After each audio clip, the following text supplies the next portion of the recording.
So I'm out here in the woods hiking and thinking about what's going on in this country, as I so often do. Of course, now the snow's here, so I'm loving this. My favorite time of year, hands down. So I'm going to be out here a lot today. Anyway, I'm thinking specifically about a couple of things that kind of go together, and including what I think is one of the most fundamental flaws in the Constitution, which we can now see. And let me begin by talking about what's going on in the Caribbean with Trump and Hegseth ordering all these illegal strikes on these boats in the Caribbean. They're violating the Constitution, and they are violating our laws in conducting these strikes. All of them are illegal. But in the news now, as you know, is this specific strike that took place on September 2nd, in which the initial strike on the boat apparently failed to kill everyone aboard, and there were reportedly 2 survivors clinging to wreckage, and then a second strike was ordered to just kill those people. Now, that's a couple of things. It's a war crime. It violates the Geneva Conventions. It's also literally murder under our statutes. We adopted part of the Geneva Convention dealing with this in our criminal statutes in this country, and so it violates that. It's straight up murder. And now there's a shifting of blame being attempted between Trump and Hegseth, and now this Admiral Frank Mitch Bradley, who is also guilty of war crimes and murder, and so is anyone else who carried out these orders. And again, we're just a couple weeks removed from those Democratic members of Congress putting out that video explaining that members of the military have a legal obligation. They are bound by their oaths, by the Constitution, and by the laws of this country to refuse illegal orders. This is why. Because now the people who carried out these illegal strikes and committed murder and war crimes, they are subject to prosecution. Now, of course, Trump isn't going to prosecute them, but unless Trump pardons them all, and he may, but unless he does, the next administration could come and can prosecute each one of those people for murder. And so, yeah, that's why you don't obey. That's why you refuse illegal orders. But, I'm thinking about these illegal strikes in the context of the Constitution, and also in the broader context of all the crimes that are being committed by this administration. I mean, so many crimes. So many members of this administration are committing them. And nothing's going to be done. Because unless there's state crimes being committed, let's just assume that they're just federal crimes. The Trump administration would have to prosecute these people. And we know that because this administration is thoroughly corrupt, they're not going to do that. In the past, we've had presidents and their departments of justice who have gone against, have prosecuted members of their own administration. That's happened throughout history. We know it's not going to happen now, because this one is so lawless, so criminal, so corrupt. This DOJ, Pam Bondi, Donald Trump, these people are not going to hold accountable any of the people violating the law in their administration. And so the only recourse we have is, again, if there's state laws being violated, because oftentimes you commit a crime, there is a federal crime, a federal statute that has been violated. There's also oftentimes, depending upon where it is, now if it's in Washington, D.C., there's not going to be a state crime, but there's oftentimes a a state law that's being violated as well. So aside from that, the only thing that can be done is for Congress to impeach and remove these people from office. And while I think the tide is beginning to turn against Trump, it's slow. Maybe it's not a tide. Maybe it's it's like the Titanic, and it takes a while to turn. But it's beginning. It's beginning to turn. I guess tide was all right. Tides take a while to switch over, right? Anyway, it's beginning, and I think a lot of it has to do with this piece of shit being a lame duck, which is becoming more and more obvious every day. He has less time in office. He's not going to be a candidate again. He is an unwell man. The guy, when he's in public, has a hard time even staying awake. He's having all these medical procedures that they're lying about, including this MRI that they're lying about. And so you put all these things together, and so many of the things that they don't want to defend this shit anymore. And so the tide, going back to the tide, that's beginning to turn, I think, against Trump among some Republicans. But we're still not to a point where they're really going to go after him in terms of impeaching him or impeaching any member of his administration. But who knows? Maybe one day we'll get there. But unless you do that, there's no way to hold any of these people accountable. They're not going to be prosecuted. They're not going to be impeached and removed. And that lays bare what I think is one of the biggest problems with the Constitution.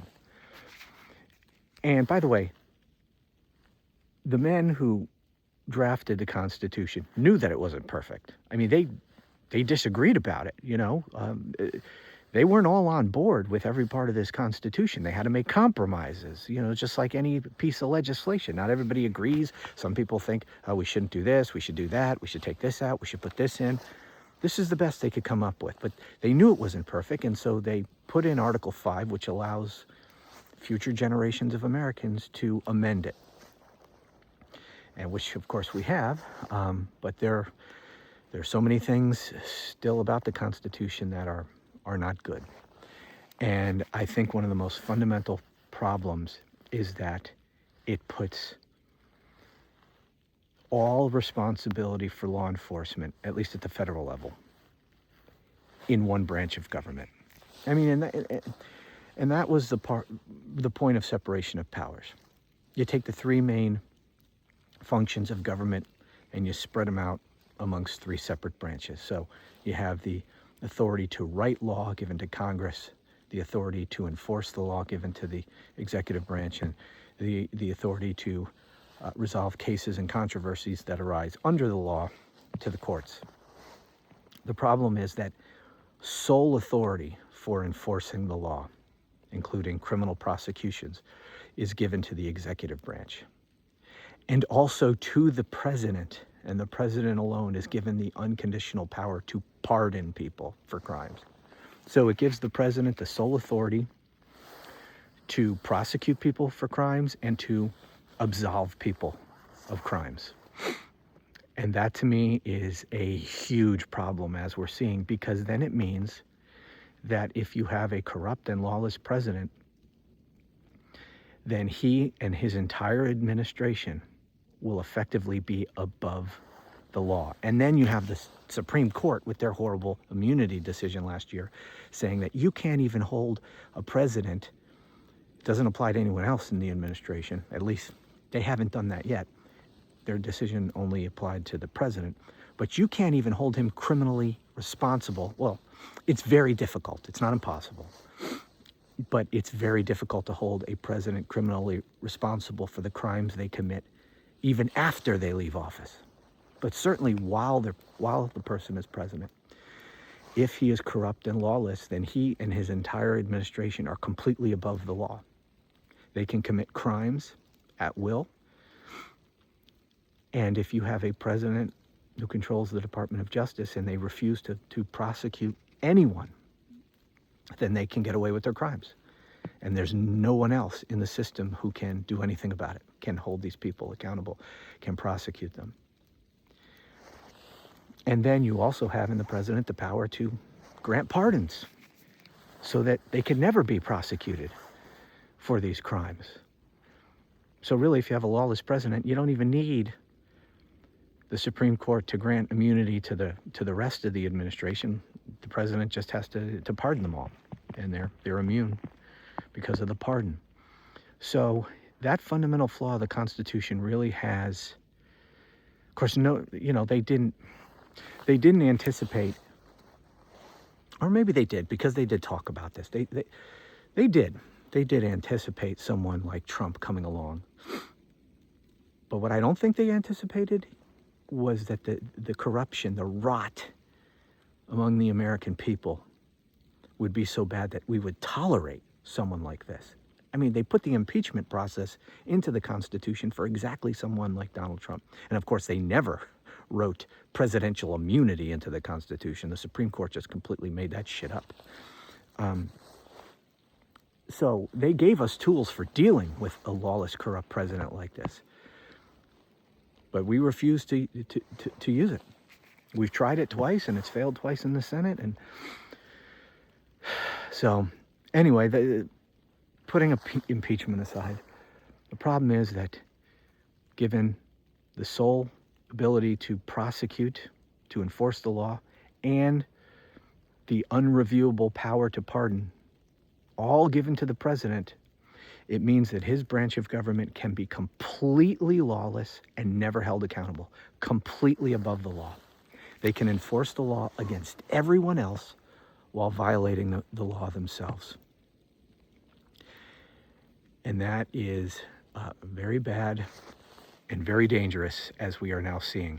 You know, when this is all over, however it ends and whenever it ends, I hope we do this, but there need to be a lot of post-Trump reforms. You know, we refer to post-Watergate reforms that we put into place in the law. We need a whole shit ton of post-Trump reforms to our legal and constitutional system. We need to amend the Constitution in various ways to prevent this kind of shit from happening again. And one of the things, I haven't thought this through, because what's the point?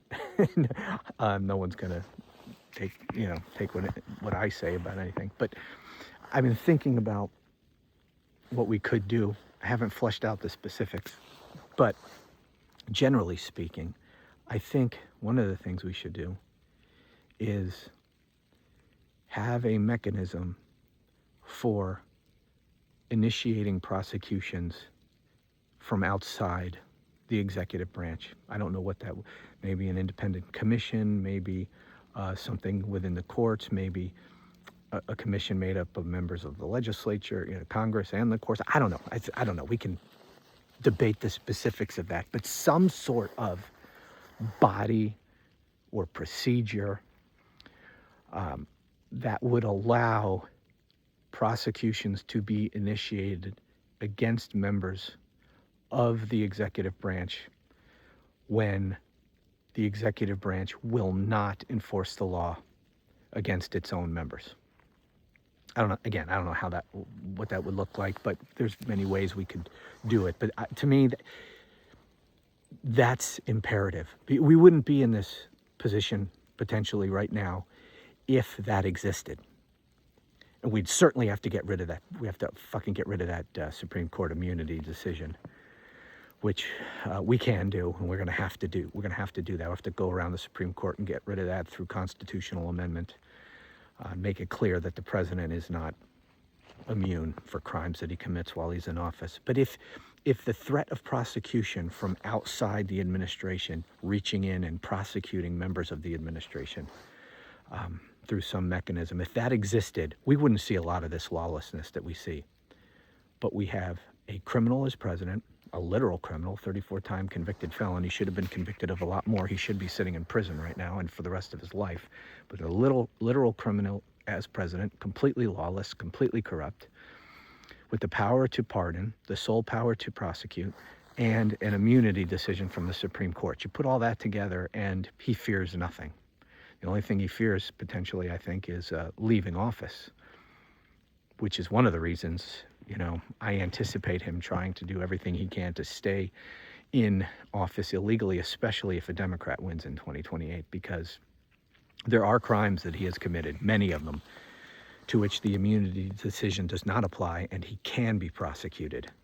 And so that I think he fears, but until he leaves office, he fears nothing.